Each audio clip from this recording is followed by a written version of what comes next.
My main thought about the bus tour when I first heard about it, and also still, is that it's a crazy idea to do something like this. Even now, afterwards, having survived, at least no one died, it's still a crazy idea. But all in all, it's about giving people the education so that they can liberate themselves, and that schools function in a way where school students are active participants in the providing of this learning.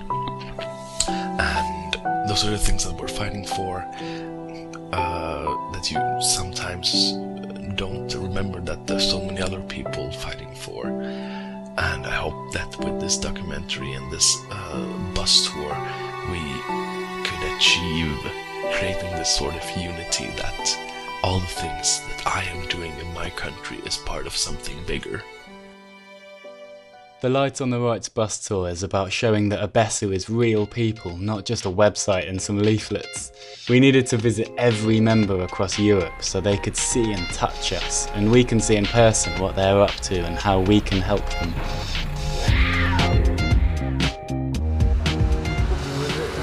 10,000 kilometers. 5,000 kilometers. 5,040.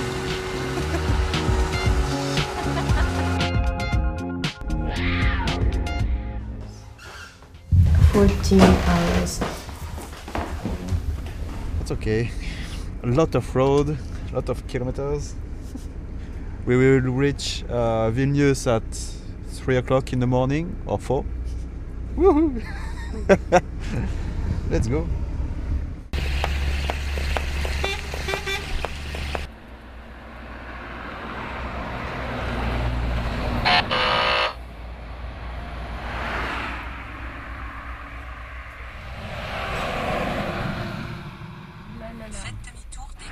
Lost in Poland, without hostels, without phone cards, without internet access.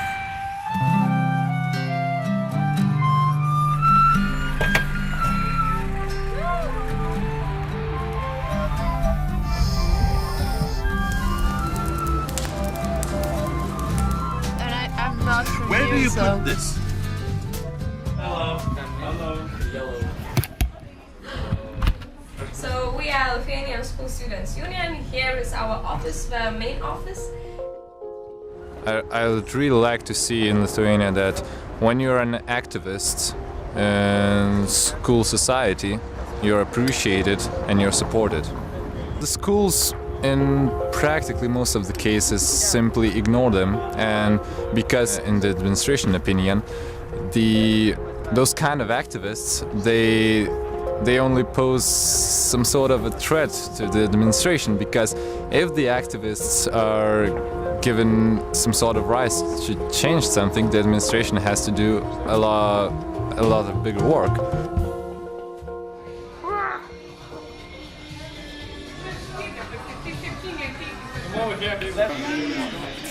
I'm having fun because I'm clapping. And especially muffins. My brother prepared many pancakes.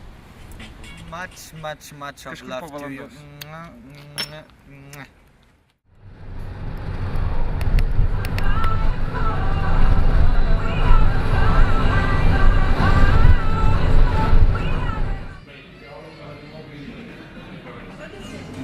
First, I have problem with my mobile phone because I cannot phone. Yesterday, I wanted to talk to you because I know that there's something to.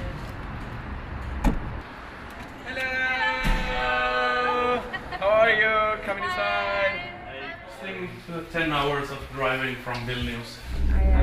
After all these dates and everything, I don't know. So after a lovely dinner and sleep in the old office, we woke to find our van had been broken into and mostly my camera kit had been stolen. Okay, I need to call the police. I don't think I come back here. Hello everybody. Today we have a political work group. Where is the shirt? It's ready? All blind, Okay, super. ja niimoodi 38 tükki veel.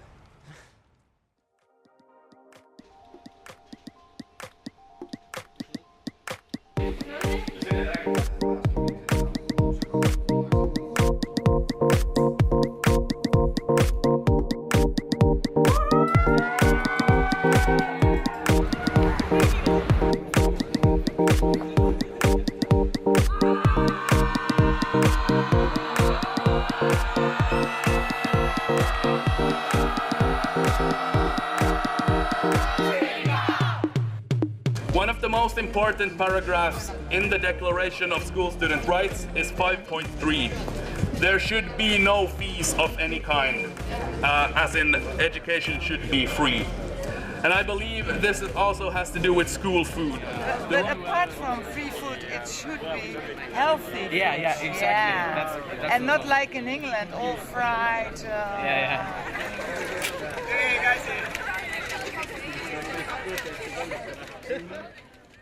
Then we did a temporary fix on the van and reversed it into a car.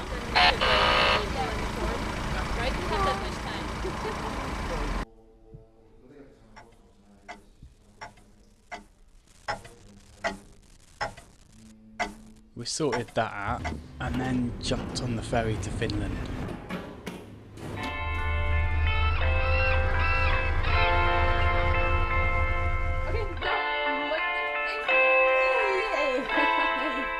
So good to see you. Yay. And we're having a little cocktail party right now for OBESSU.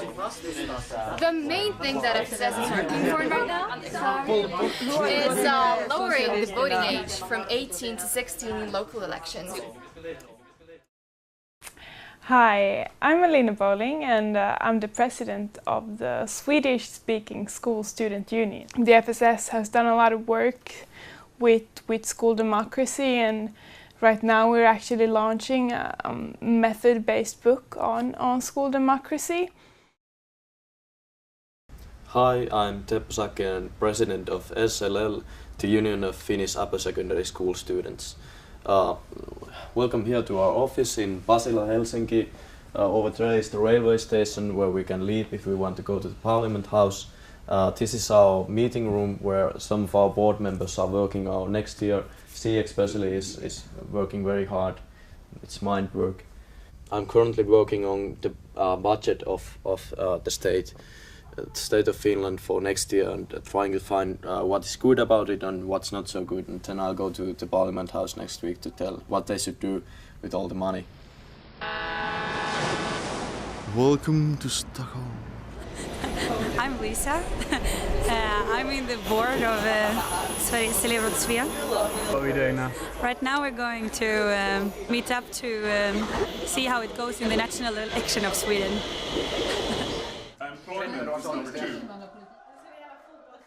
One question which we have worked with for quite some time is the right to overrule your grades, to be able to apply for some kind of second opinion, to get your grade re-examined and to get it looked upon by somebody else. We have a lot of rights. It's like the student right charter. That's like the Swedish law.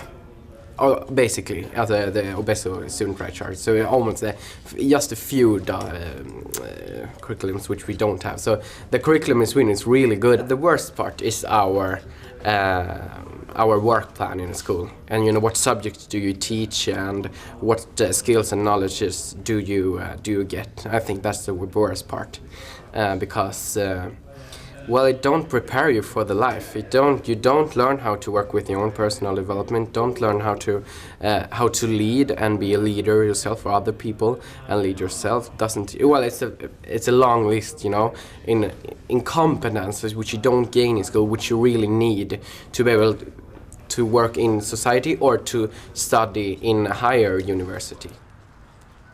We're going towards a lot of governmental control. You call to talk about governance and governmental control.